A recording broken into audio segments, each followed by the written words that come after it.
大家好, ciao a tutti, 我叫Ruian, 我是意大利人, 我来自米兰.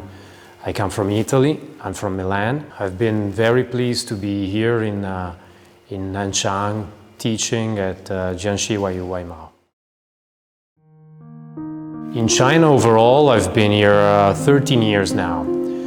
Jiangxi, I've been here for the past 6 years.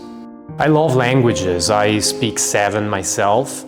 And I came to China after an extensive experience of language teaching because I wanted to get the challenge of learning Chinese, which I think is the most difficult language and the most fascinating language in the world. I have lived in many different countries in the past.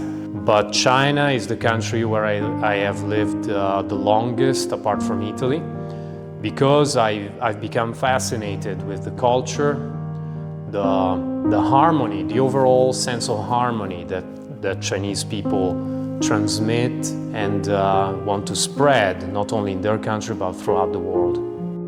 Reading literature can help us understand another country's culture. I've read the Analects by Confucius. I like how Chinese culture sees everyone's destiny to be fair, no matter what happens, and that our actions have an impact on our destiny and what will happen to us. So it's a very responsible way of thinking. I've found many parallelisms with ancient Greek authors and also ancient Roman authors like Cicero and Seneca. I realize how the same problems are faced by humanity as a whole, and we all go through the same struggles and similar achievements in our lives. So that is very mind-blowing, I would say. The Analects by Confucius are directly applicable to modern life. Despite the changing times, they are still valid and they can lead us through life towards a better future.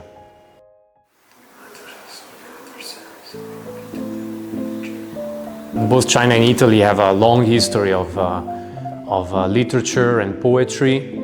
And of course, during my education in Italy, I've had the opportunity to learn many poems, many authors, and it was very fascinating and interesting to see how Chinese poetry is executed and recited. I myself have written a poem in the past, and I have recited it for audiences. 惠芳熙熙，烘珀复苏，花蕾盛开，莺歌燕舞。Literature, poetry, everything that explains, that is the product of our thought patterns, can help us understand the differences and the similarities among our thought patterns. Language is the expression of our thought patterns, so we can learn a lot about how we see reality in different ways across different cultures.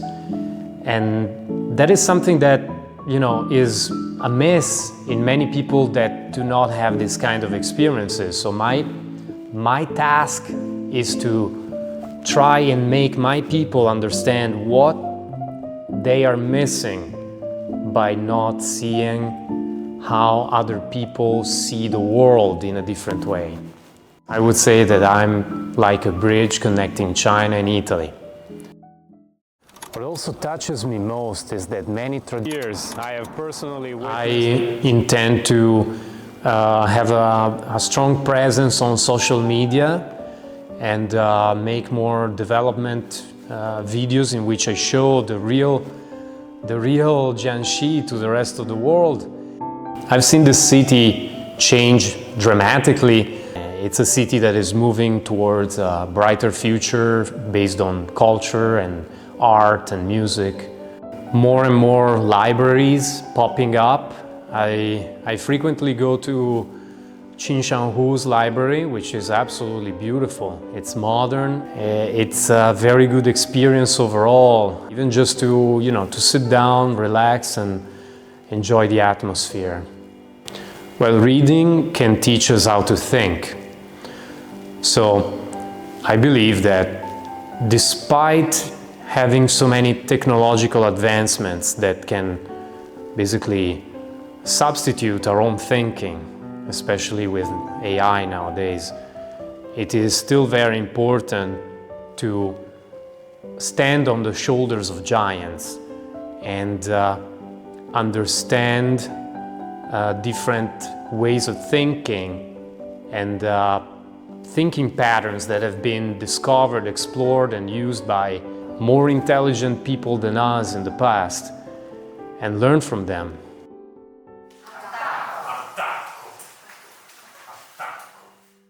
Italy and China share a long history. We have very ancient cultures that also had many interactions in the past. We can understand each other very well, and it can be exciting and heartwarming to see how we are so similar despite being tens of thousands of miles away from each other.